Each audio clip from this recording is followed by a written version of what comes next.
सीधे ट्रांसफर हो चुके हैं। बाकी किसानों को भी इसी तरह पहली किस्त के 2,000 रुपये अगले कुछ हफ्तों में भी मिल जाएंगे और देश में करीब करीब 12 करोड़ किसानों के खाते में 2-2 हजार रुपये की पहली किस्त जमा होगी। भाइयों और बहनों, और मैं आपको बता दूं, ये तो अभी शुरुआत है।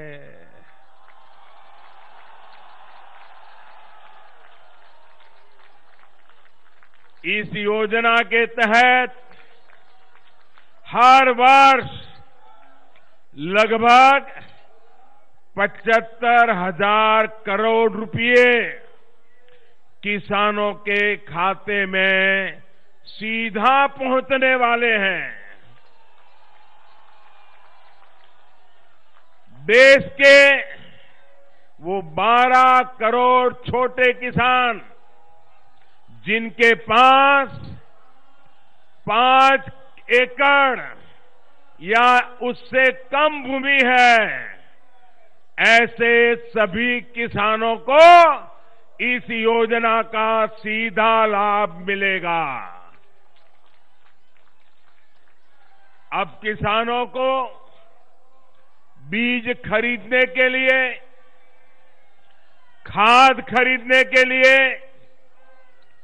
दवा खरीदने के लिए, बिजली का बिल भरने के लिए, खेती से जुड़ी ऐसी अनेक जरूरतों के लिए परेशान नहीं होना होगा। केंद्र सरकार हर साल जो 6,000 रुपये सीधे आपके बैंक खाते में ट्रांसफर करेगी, उससे आप अपनी जरूरत के ये सारे काम कर सकते हैं।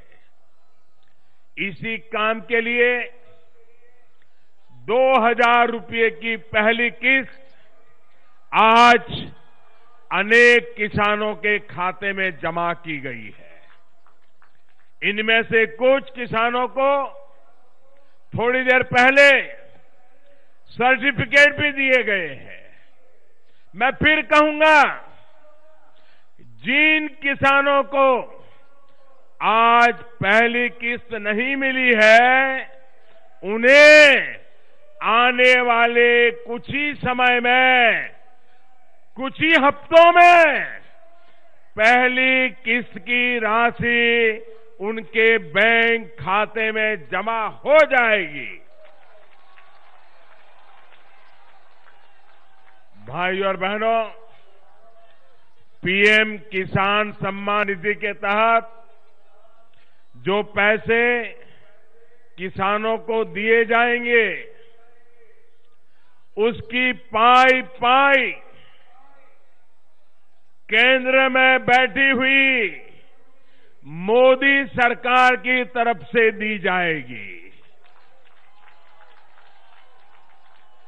राज्य सरकारों को कुछ नहीं करना है, बस ईमानदारी से अपने अपने राज्य के किसानों की सही सूची बनाना है और वो लिस्ट तुरंत हमको पहुंचाना है। अगर जितनी जल्दी सूची आ जाएगी, और मैं उत्तर प्रदेश सरकार का, बिहार सरकार का, गुजरात सरकार का, महाराष्ट्र सरकार का, उत्तराखंड की सरकार का, ऐसी कई सरकारों का हृदय से अभिनंदन करता हूं कि उन्होंने इस काम को प्राथमिकता दी। लेकिन ऐसी भी कुछ राज्य सरकारें हैं जिनकी नींद अभी खुली नहीं है। उनको लगता है कि इस पर वो राजनीति करने जाएंगे। मैं इन सरकारों को चेतावनी देता हूं, अगर आपने अपने राज्य के किसानों की सूची समय पर नहीं पहुंचाई अगर वो इन लाभ से वंचित रह गए तो इन किसानों का श्राप, इनकी बद्दुआएं आपकी राजनीति को तहस नहस कर देगी।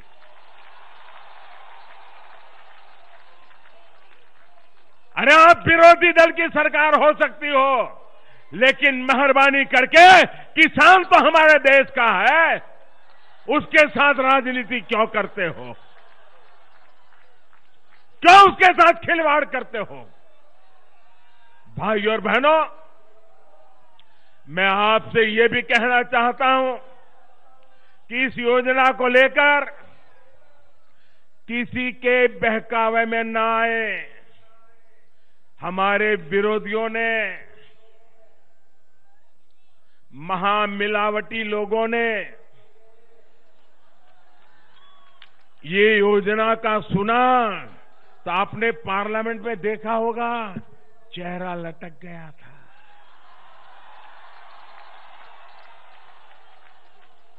मरे पड़े थे।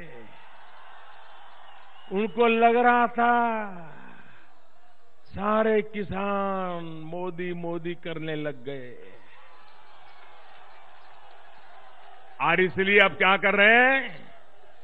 अब झूठ बोलना, अफवाहें फैलाना, ये तो मुझे लगता है शायद उनका जन्मजात स्वभाव है, जन्मजात स्वभाव।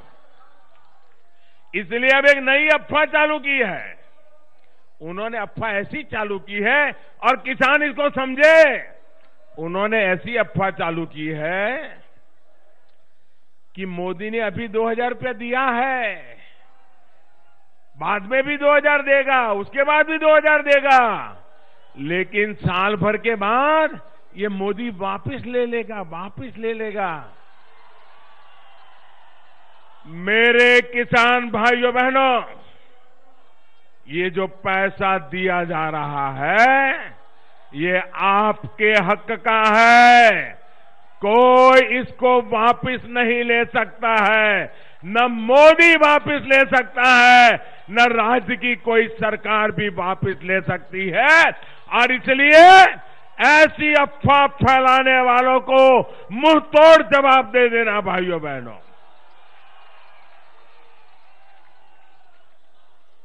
मेरे किसान भाइयों बहनों, जब केंद्र में किसान का हित सोचने वाली, किसान की चिंता करने वाली सरकार होती है, तभी इस तरह की योजनाएं मुमकिन होती है, जमीन पर उतरती है, नामुमकिन को भी मुमकिन करके दिखाते हैं। आप पहले की सरकारों की, अब ये जरा समझने जैसा विषय है भाइयों, और आप गांव-गांव बताएंगे, जो बात मैं समझा रहा हूं गांव-गांव बताओगे, हर किसान को बताओगे, सच्चाई उनको समझाओगे, झूठ फैलाने वालों को करारा जवाब दोगे, पक्का दोगे? मैं आपको समझाता हूं। ये कांग्रेस वाले चुनाव के पहले, ये सारे महामिलावटी लोग ऐसे ही है। कांग्रेस हो, सपा हो, बसपा हो, इनके सारे चेले चपाटे हो, वो क्या करते हैं? 10 साल में एक बार उनको किसान याद आता है, 10 साल में एक बार, और वो भी चुनाव के पहले याद आता है। और फिर कर्ज माफी का बुखार उनको चढ़ने लग जाता है, कर्ज माफी का बुखार चढ़ने लग जाता है। और कर्ज माफी का बुखार चढ़ के रेवड़ी बांट करके, किसान की आंख में धूल झोंक करके वोट बटोर लेना, ये चालाकी वो सीख गए थे। लेकिन उनको पता नहीं था, अब उनको मोदी मिला है, महंगा पड़ जाएगा, उनकी पोल खोल के रख देगा, उनके झूठ के नकाब को खोल के रख देगा। और सच्ची किसान की सेवा क्या होती है ये मोदी करके दिखाएगा। और इसलिए पार्लियामेंट में देखा होगा उनके चेहरे लटके हुए थे।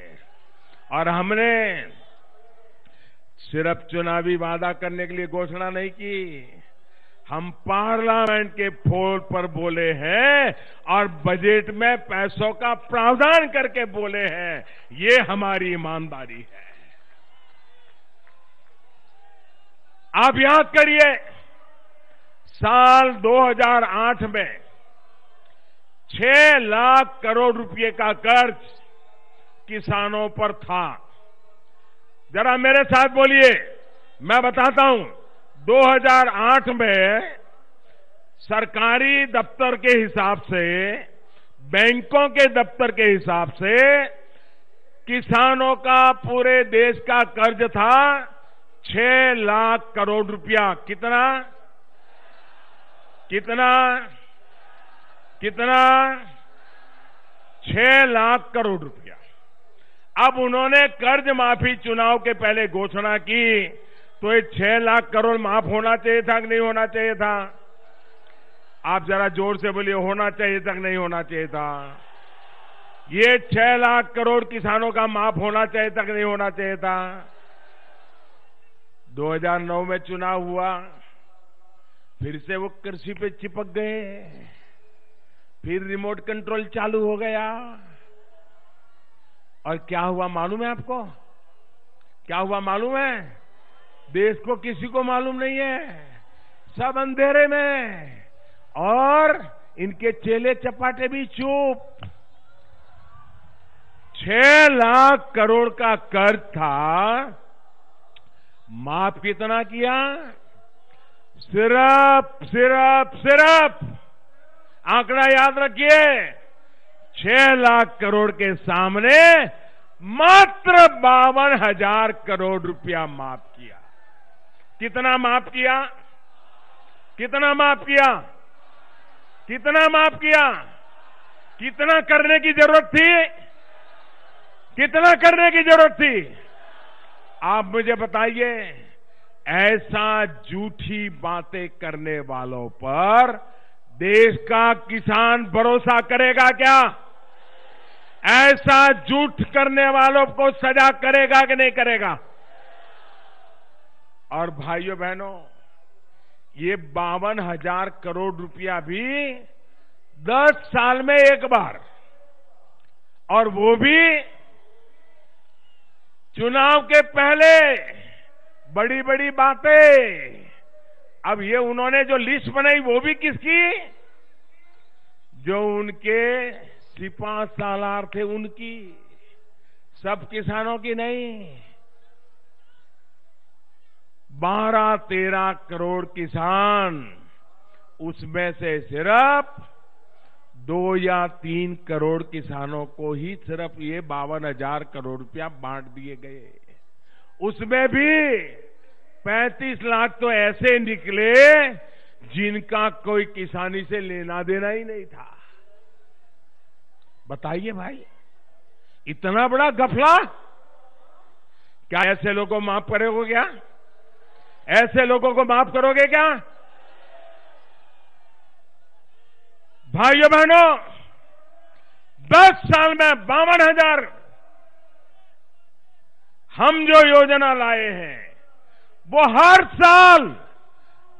साल, ये एक समय के लिए नहीं है, हर साल में 3 बार, और सरकारी खजाने से हर वर्ष 75,000 करोड़ रुपया किसान के खाते में जमा होगा। उन्होंने 10 साल में एक बार 52,000 करोड़ दिया था, हम 10 साल में 7.5 लाख करोड़ रुपया देंगे। कितना? 7.5 लाख करोड़। कितना? कितना? कितना?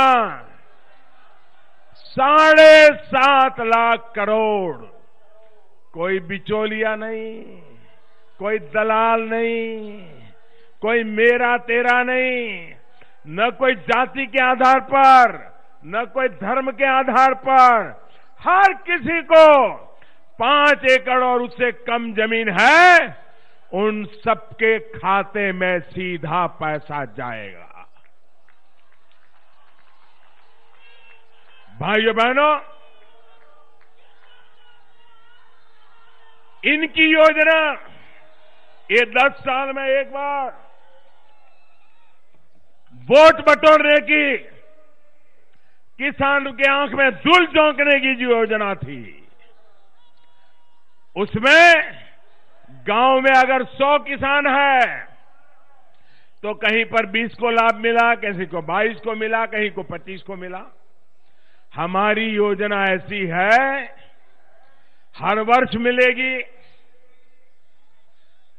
देश के 12 करोड़ किसानों को मिलेगी और गांव में अगर 100 का हिसाब लगा लें तो 100 में से 90 किसानों को मिलेगी। भाइयों बहनों, 90 किसानों को।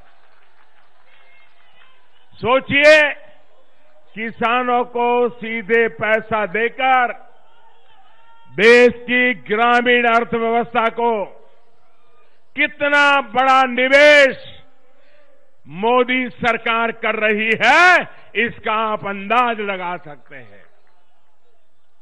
साथियों, हमारे लिए यह भी बहुत आसान था कर्ज माफी का फैसला। कोई मुश्किल काम नहीं था। हम भी रेवड़ी बांट देते, हम भी चुनाव में अपना खेल खेल लेते, लेकिन मोदी ऐसा पाप कभी करता नहीं है। मोदी ऐसा पाप के लिए कभी सोचता नहीं है।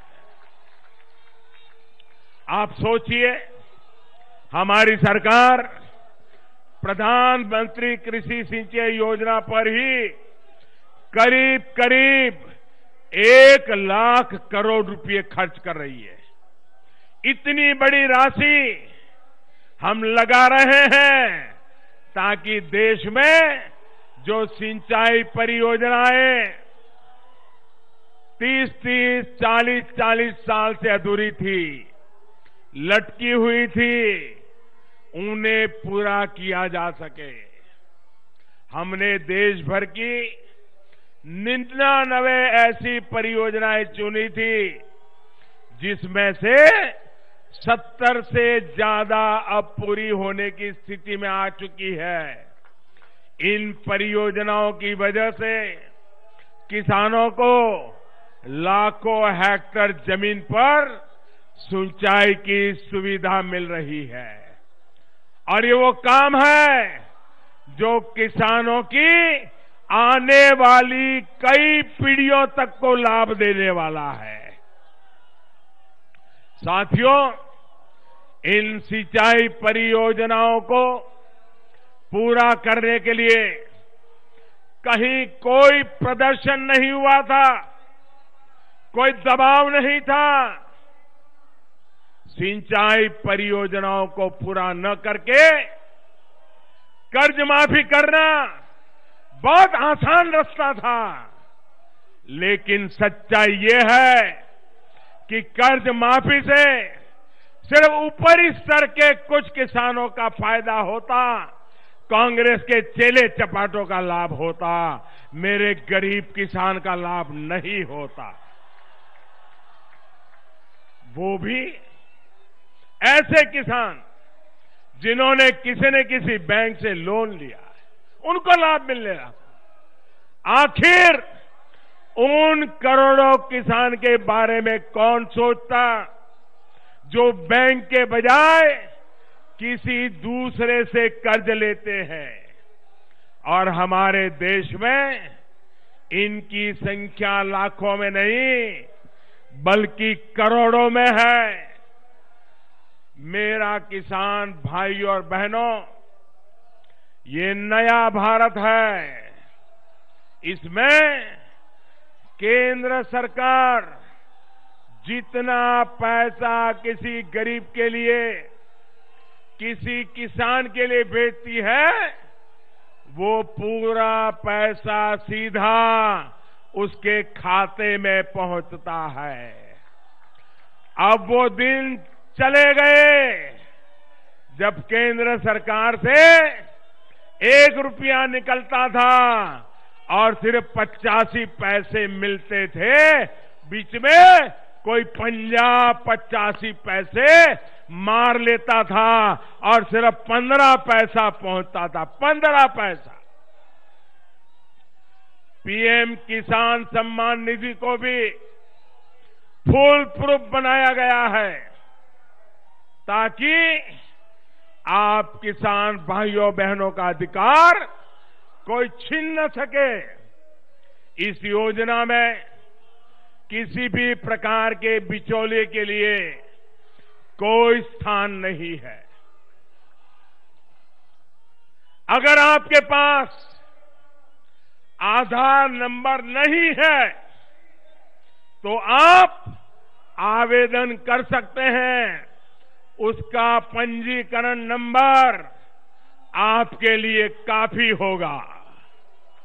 वैसे तो जनधन बैंक खाते सभी के ही खुल गए हैं, लेकिन हां, अगर अभी भी किसी का बैंक में खाता नहीं है तो उनको अकाउंट खुलवाना होगा, क्योंकि पैसे सीधे बैंक खाते में ही जाएंगे।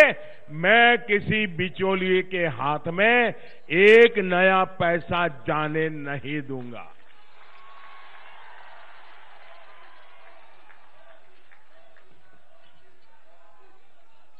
साथियों, तमाम लाभार्थियों की सूची ये भी जरा आप बराबर गांव को समझाना भैया, ये ईमानदारी का रास्ता यही है। साथियों, तमाम लाभार्थियों की सूची पहले ग्राम पंचायत में प्रदर्शित की जाएगी और फिर इसको ऑनलाइन पीएम किसान पोर्टल पर अपलोड किया जाएगा। पूरी ट्रांसपेरेंसी। अगर आपको लगता है कि आप इस योजना के लाभार्थी हैं लेकिन सूची में आपका नाम नहीं है, तो अपने ब्लॉक में या फिर जिला प्रशासन से आप संपर्क कर सकते हैं। भाइयों बहनों, हमारी सरकार एक नई अप्रोच के साथ बीज से बाजार तक, खेत से कलहान तक नई व्यवस्थाओं का निर्माण कर रही है। जो बातें लोग पहले नामुमकिन समझते थे, उन्हें मुमकिन कर रही है। पिछले 4.5 वर्षों में सरकार द्वारा 2 चरणों में 17 करोड़ से ज्यादा सॉइल हेल्थ कार्ड दिए जा चुके हैं। यूरिया की 100% नीम कोटिंग का फैसला लेकर हमने खाद का दुरुपयोग, खाद की चोरी रोका है। अच्छे बीज के लिए हमने रिसर्च को बढ़ावा दिया है। साथियों, खेती पर होने वाला खर्च कम करने की कोशिश के साथ साथ किसान को पैदावार की उचित कीमत मिले, इसके लिए भी अनेक प्रयास किए गए हैं।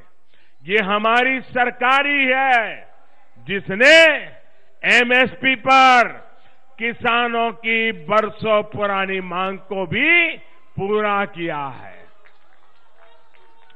रबी और खरीफ की 22 फसलों का समर्थन मूल्य लागत का 1.5 गुना से भी अधिक तय किया गया है। और भाइयों बहनों, आज जो किसान के नाम पे गड़ियाली आंसू बहा रहे हैं, 2007 से एक एमएसपी की फाइल उनके पास पड़ी थी, फाइल दबा करके बैठ गए। अगर 2007 में आपने निर्णय कर लिया होता, मेरा देश का किसान कभी कर्जदार नहीं हुआ होता। ये आपका पाप है, ये आपकी बेईमानी है जिसने मेरे देश के किसान को तबाह किया है।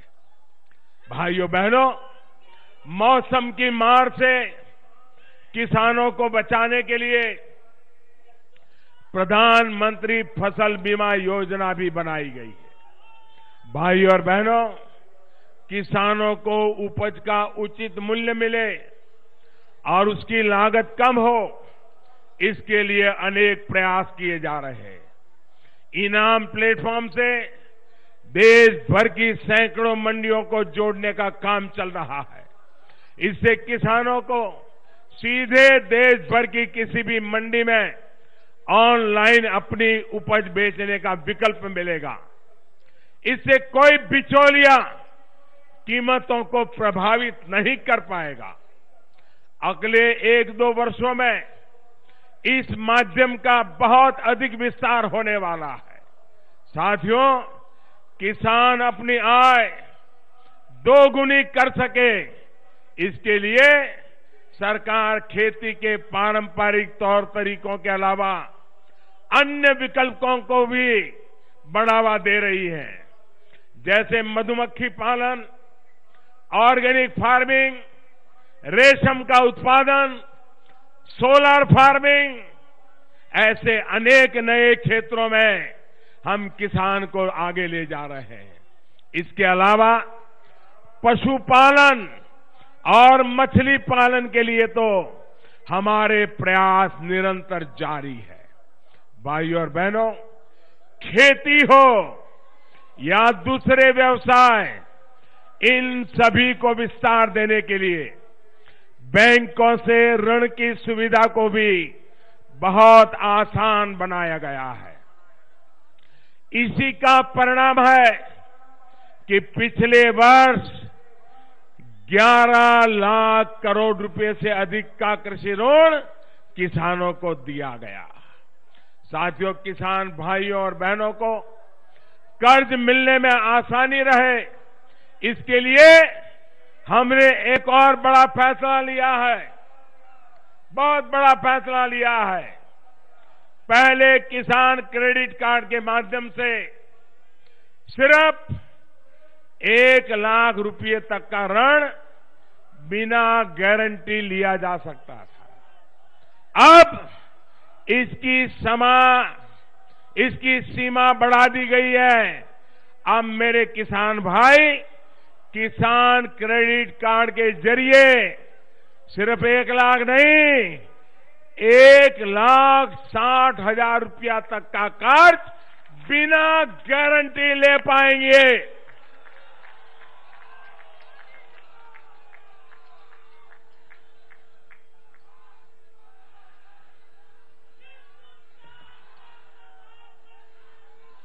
आज से ही किसान क्रेडिट कार्ड की सुविधा हमारे दूध उत्पादकों और मत्स्य पालकों के लिए भी शुरू की गई है। जिनके पास किसान क्रेडिट कार्ड नहीं है, उनको अलग से पशुपालन और मछली पालन के लिए 2 लाख रुपए तक की सीमा वाला किसान क्रेडिट कार्ड बैंक द्वारा उपलब्ध कराया जाएगा।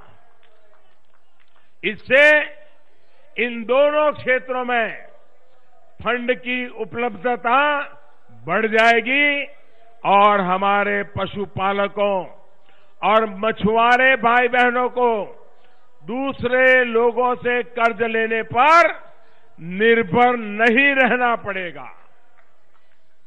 मछली पालन से जुड़े हर पहलू पर ध्यान देने के लिए इस बजट में सरकार ने अलग से एक डिपार्टमेंट बनाने का भी ऐलान किया है। आपको मालूम होगा, देश आजाद हुआ लेकिन आदिवासियों के लिए अलग मंत्रालय नहीं था। ये अटल बिहारी वाजपेयी, उन्होंने आदिवासियों के लिए अलग मंत्रालय बनाया था। देश आजाद होने के बाद नॉर्थ ईस्ट के विकास के लिए कोई मंत्रालय नहीं था।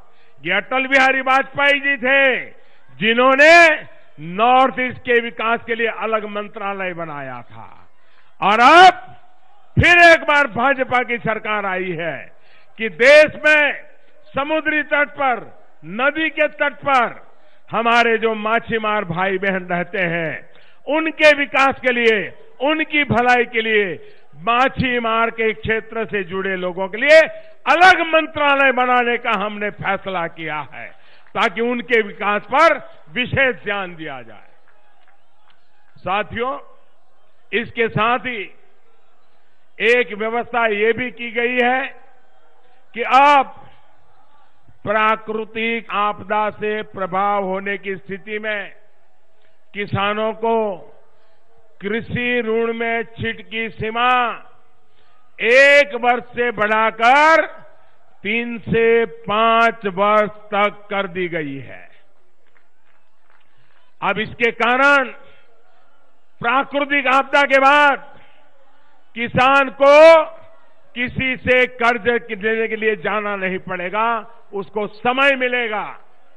अगर किसान इस अवधि में समय पर अपने कर्ज के भुगतान करते हैं तो उन्हें, ये भी सुनिए, अगर वो कर्ज में भुगतान करते हैं तो उन्हें ब्याज दर में 3% अतिरिक्त छूट का भी लाभ मिलेगा।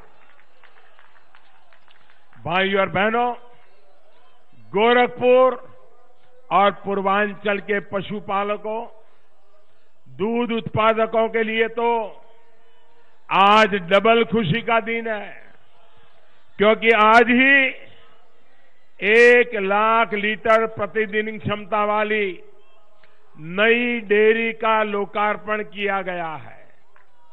इससे लगभग 50,000 दूध उत्पादक सीधे दूध उत्पादक संघ इससे सीधे लाभान्वित होंगे और साथ में रोजगार के हजारों अवसर भी बनेंगे।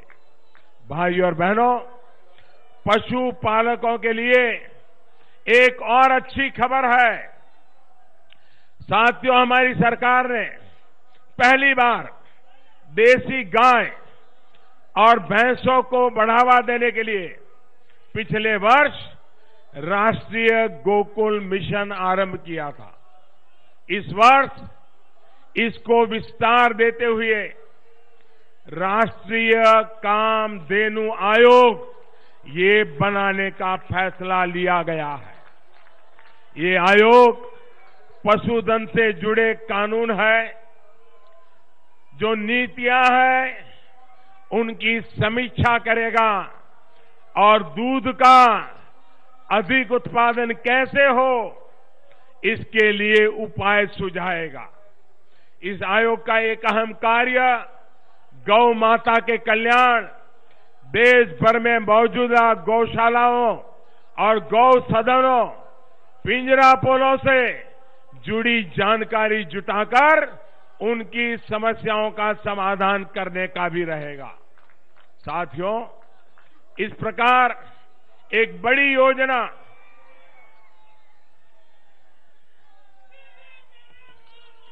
ये योजना भी मेरे किसान भाइयों बहनों, देश भर के किसान भाइयों बहनों, एक और योजना की मैं बात बताने जा रहा हूं। ये भी आपको कितना बड़ा काम करने वाली है, इसका अंदाज लगाइए। हमने एक नई योजना लाए हैं, किसान ऊर्जा सुरक्षा एवं उत्थान अभियान, और यह हमने इसी हफ्ते इसकी मंजूरी दे दी है। इसके तहत किसानों को 17 लाख से अधिक सोलार पंप, सूर्य की गर्मी से चलने वाले पंप की मदद मिलेगी, जो उनको सिंचाई पे होने वाले बिजली का खर्च हो, डीजल का खर्च हो, इससे उनको मुक्ति मिल जाएगी। इसके अलावा 10 लाख सोलार पंपों को बिजली ग्रिड से जोड़ने में किसानों की मदद की जाएगी, जिससे वो सिंचाई तो मुफ्त में कर ही पाएंगे, लेकिन सोलार से अगर ज्यादा बिजली पैदा हुई, जरूरत से ज्यादा बिजली है, तो ये बिजली भी सरकारों को बेच करके, बिजली बेच करके भी कमाई करेगा मेरा किसान। इसी प्रकार किसानों की बंजर जमीन पर 500 किलोवाट से 2 मेगावाट तक के सोलार प्लांट लगाने की भी योजना है। ये अन्नदाता को ऊर्जा दाता बनाने के हमारे व्यापक अभियान का हिस्सा है। अब मेरा किसान अन्नदाता तो है, अब वो देश का ऊर्जा दाता भी बनने वाला है। साथियों, हमारी सरकार आदिवासी भाई बहनों की आय बढ़ाने के लिए भी प्रतिबद्ध है। हमारे आदिवासी किसानों का भी भला हो। वन धन योजना के माध्यम से ये सुनिश्चित किया जा रहा है कि जंगल से जो उपज ली जाती है उसकी बेहतर कीमत किसानों को मिल पाए। इसके लिए वन धन केंद्र बनाए जा रहे हैं। वन उपज पर जो समर्थन मूल्य सरकार देती है उसमें बीते 4.5 वर्ष में 3 बार बढ़ोतरी की गई है। दिसंबर में ही 23 उपजों का समर्थन मूल्य बढ़ाया गया है। इतना ही नहीं, इस दौरान सरकार द्वारा एमएसपी के दायरे में आने वाली फसलों की संख्या में भी वृद्धि की गई है। जहां 4.5 वर्ष पहले जंगल से मिलने वाली 10 उपजों पर एमएसपी मिलता था, अब वो संख्या बढ़ाकर आदिवासी किसानों के लिए ये संख्या बढ़ा करके करीब 50 कर दी गई है। मेरे प्यारे भाइयों बहनों, सरकार ने खास करके जंगलों में रहने वाले लोगों के लिए बांस से जुड़े कानून में भी बड़ा बदलाव किया है। अब आप अपने खेत में भी बांस उगा सकते हैं और उसको बेचकर अपनी आय बढ़ा सकते हैं। पहले ऐसा संभव नहीं था क्योंकि बांस को पेड़ की श्रेणी में रखा गया था। सिर्फ बांस की खेती कर पाए इतना ही काम नहीं किया, इसको व्यापक बाजार मिले इसके लिए भी काम किया जा रहा है। साथियों, खेती के साथ साथ गांव और किसान की हर आवश्यकताओं पर भी सरकार ध्यान दे रही है। यहां गोरखपुर में खाद कारखाने पर तेजी से काम चल रहा है। ये कारखाना एक बार फिर इस शहर की पहचान बनने वाला है। इससे किसानों को पर्याप्त मात्रा में यूरिया उपलब्ध तो होगा ही, किसानों की लागत भी कम होगी। भाई और बहनों, पूर्वांचल में जहां आज ये सभा हो रही है, ये पूरा क्षेत्र परिवर्तन के अभूतपूर्व दौर से गुजर रहा है। उद्योग धंधे हो, कनेक्टिविटी हो या फिर स्वास्थ्य सुविधाएं, बदलाव स्पष्ट अनुभव हो रहा है। स्वास्थ्य के क्षेत्र में बहुत अधिक प्रगति हुई है। हाल में एक रिपोर्ट आई है जिसके मुताबिक एन्सेफेलाइटिस के कारण इस बार पिछले साल की अपेक्षा अनेक बच्चों का जीवन बचाने में सफलता मिली है। साथियों, पूर्वांचल की स्वास्थ्य सुविधाओं को और मजबूती देने के लिए आज अनेक प्रोजेक्ट का लोकार्पण और शिलान्यास किया गया है। बाबा राघवदास मेडिकल कॉलेज में 200 बिस्तर वाले सुपर स्पेशलिटी अस्पताल का लोकार्पण आज किया गया है। गोरखपुर एम्स का ओपीडी भवन भी अब सेवा के लिए समर्पित है। आज से यहां मरीजों की जांच और इलाज शुरू हो जाएगा।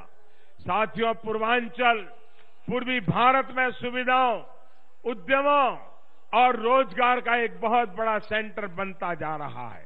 इसी को देखते हुए यहां की कनेक्टिविटी को और भी आधुनिक बनाया जा रहा है। गोरखपुर कैंट कप्तानगंज वाल्मीकि नगर सेक्शन का बिजलीकरण हो गया है। इससे अब इस सेक्शन में बिजली से ट्रेन चल पाएगी, जिससे समय की बचत भी होगी और प्रदूषण भी कम आएगी। ऐसी स्थिति में जब भारतीय रेलवे अब पूरी तरह से बिजलीकरण की तरफ बढ़ रही है, तब यहां जो इलेक्ट्रिक लोको शेड है, इससे वाराणसी के साथ साथ यहां भी इलेक्ट्रिक इंजन बनाए जा सकेंगे। इस शेड से यहां सीधे रोजगार तो उपलब्ध होंगे ही, आसपास अनेक प्रकार के सहायक उद्योग भी लगेंगे। साथियों, हमारी सरकार का प्रयास गोरखपुर समेत पूर्वांचल में स्वच्छ ईंधन और गैस आधारित अर्थव्यवस्था को भी विकसित करने का है। प्रधानमंत्री ऊर्जा गंगा योजना से पहले ही यहां के खाद कारखानों और घरों में पाइप वाली गैस जैसी परियोजनाओं को लाभ हो रहा है। आज 9,000 करोड़ रुपए की एक और गैस परियोजना का शिलान्यास किया गया है। भाइयों और बहनों, ये तमाम योजनाएं और परियोजनाएं सबका साथ सबका विकास, इसका जीता जागता उदाहरण है। बीते 4.5 वर्षों में केंद्र सरकार ने इस मूल मंत्र पर चलते हुए देश में जन कल्याण और विकास की एक नई धारा का प्रवाह किया है। चाहे वो प्रधानमंत्री आवास योजना हो, उज्ज्वला योजना हो, सौभाग्य योजना हो, आयुष्मान योजना हो, ऐसी तमाम योजनाओं के लाभार्थियों के चयन बहुत ही वैज्ञानिक तरीके से किए जा रहा है। कोई किसी भी जाति का हो, किसी भी वर्ग का हो, किसी भी संप्रदाय का हो, उसको हमारी सरकार की योजनाओं से लाभ मिलना तय है। किसी के कहने पर नाम चढ़ाने या हटवाने के कारनामे अब बंद हो चुके हैं। ऊपर से जनधन, आधार और मोबाइल जैसी आधुनिक व्यवस्थाओं से बिचौलियों और फर्जीवाड़ा करने वाले सिस्टम से हटाए जा रहे हैं। यही कारण है कि आज देश दुनिया के तमाम सर्वे बता रहे हैं कि भारत तेजी से भीषण गरीबी की स्थिति से बाहर निकलता चला जा रहा है। साथियों, ये सब कुछ इसलिए हो पा रहा है, ये सब कुछ इसलिए हो पा रहा है। क्यों हो रहा है साहब ये सब? ये क्यों हो रहा है? इतने सारे काम क्यों हो रहे हैं अभी? क्या कारण है? क्या कारण है? क्या कारण है? क्या कारण है? अरे मोदी कारण नहीं है, कारण तो मेरे आप भाई बहन हैं, जिन्होंने 2014 में,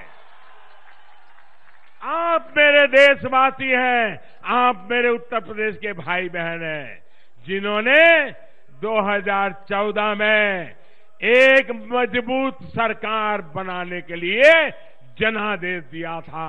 इसके लिए सब हो सकता है। गरीब के हित में हमारी सरकार बड़े बड़े लोगों से, बड़े बड़े भ्रष्टाचारियों से इसलिए भीड़ पा रही है क्योंकि उसे आपने बहुमत दिया और ऐसे फैसले लेने की आपने मुझे ताकत दी है। ये ताकत ऐसे ही बनी रहे, आपका आशीर्वाद ऐसे ही बना रहे, इसी कामना के साथ मेरे देश के सभी किसान भाइयों बहनों को आज के इस महत्वपूर्ण योजना के लोकार्पण के समय सर झुका करके नमन करता हूं। आपका अभिनंदन करता हूं और किसान सम्मान निधि का फायदा सभी 12 करोड़ किसानों को जल्द से जल्द मिले, हर वर्ष मिले, इस कामना के साथ मैं फिर एक बार आपको बहुत बहुत धन्यवाद करता हूं। मेरे साथ दोनों मुट्ठी बंद करके जोर से बोलिए, भारत माता की, भारत माता की, भारत माता की। बहुत बहुत धन्यवाद।